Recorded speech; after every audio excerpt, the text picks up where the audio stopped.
efforts to make this country ungovernable.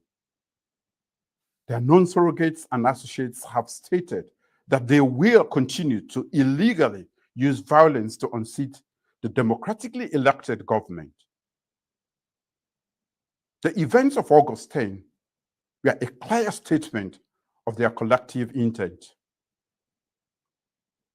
The Constitution and laws of the Republic not only guarantee the right to free speech and peaceful protest, but also provides applicable restrictions.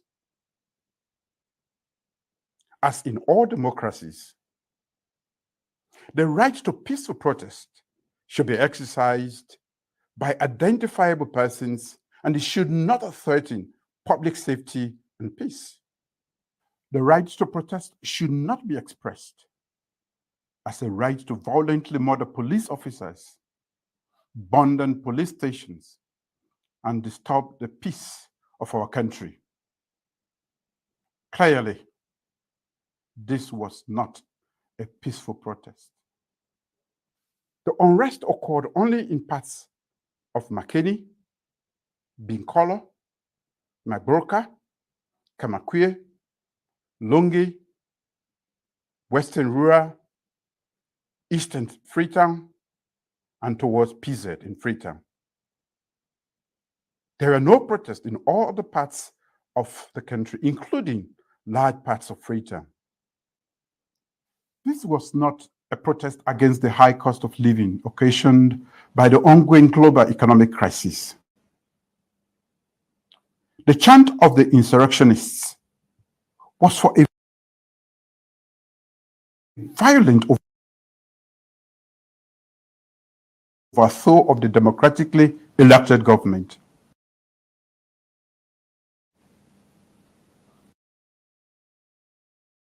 The killings and destructions targeted police officers and public and private properties associated with the government.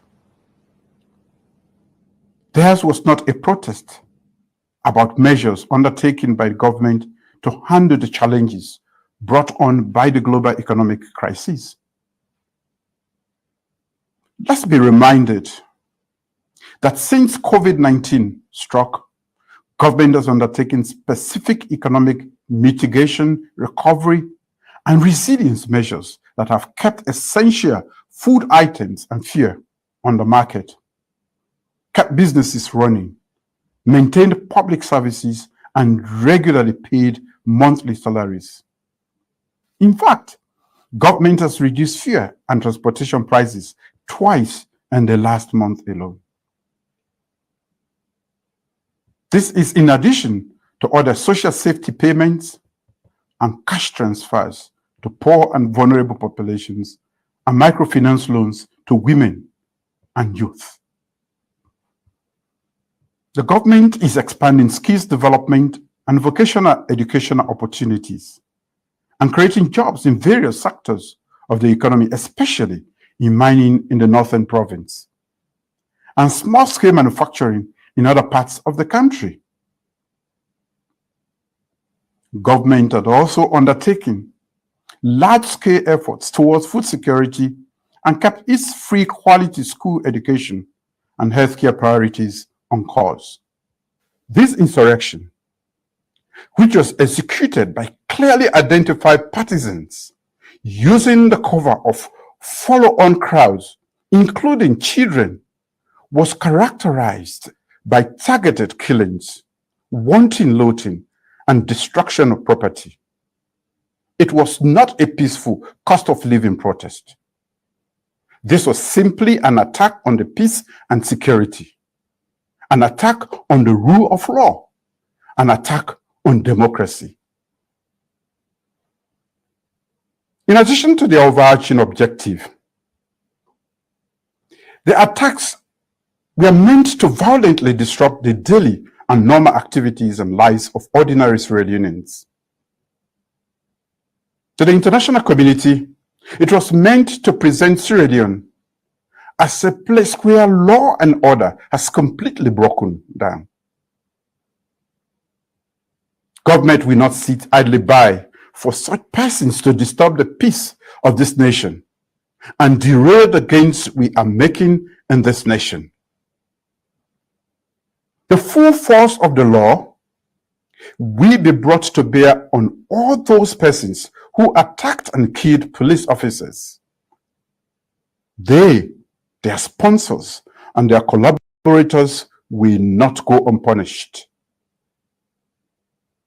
There will also be a full investigation into the death of ordinary citizens who lost their lives in this senseless violence incited by those unknown persons. In the coming weeks and months, government will undertake necessary security actions meant to guarantee the peace and security of all citizens. While these may cause some unavoidable inconveniences, government's action will guarantee all constitutional rights and freedoms of peaceful citizens. The security forces will and must act with great restraint and within their professional codes of service.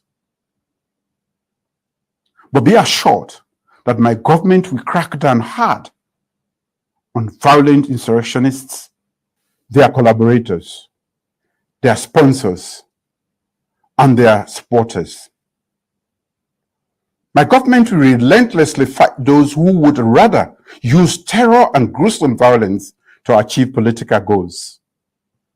As president, I urge every peace-loving Sierra Leonean to be mindful that our national unity, peace, and stability are essential for our survival as a nation.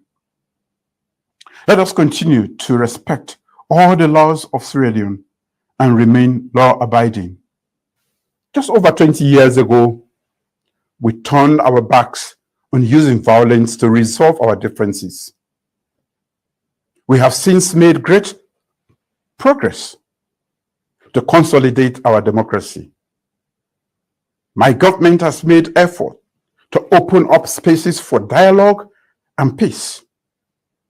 Bintu Mani 3 was meant to bring all parties together to forge a pathway to peace and national cohesion. Since then, we have established the National Commission for Peace and National Cohesion. We have removed obnoxious, seditious libel laws, and Sierra Leone has made great improvements in global press freedom rankings. No journalist is in prison for the practice of journalism. There are traditional and community leaders, youth, and community groups through which citizens can express their views. My government has maintained open dialogue with civil society organizations and international partners. Government also assures the right to peaceful protest as long as groups and their leadership identify themselves and work within the existing laws of Sierra Leone. Peaceful protesters will be fully protected by law enforcement officials. My government has further undertaken progressive reforms to guarantee fundamental constitutional rights and freedoms, create opportunity, and ensure gender empowerment and equality. The dates for democratic elections have been announced over a year in advance, and political parties are free to organize peacefully and present policies to citizens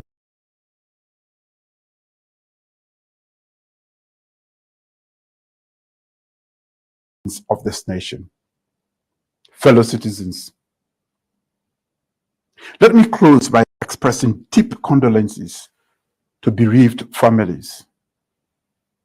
We will fully investigate all that's direction.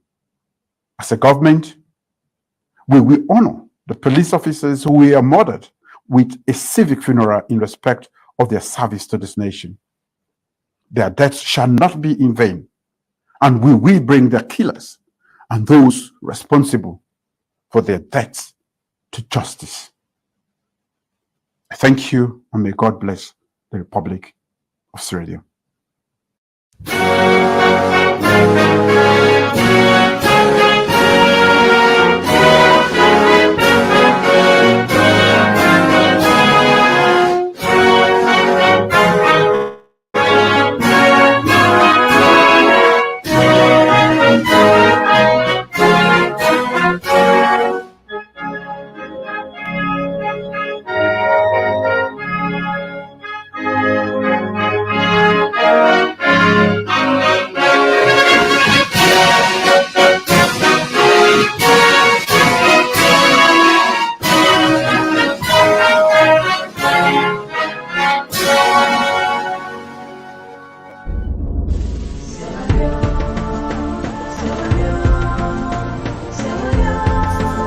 Notice from the office of the President. The general public is now informed that it has placed His Excellency the President and Commander-in-Chief of the Republic of Sierra Leone Armed Forces, Brigadier General Retired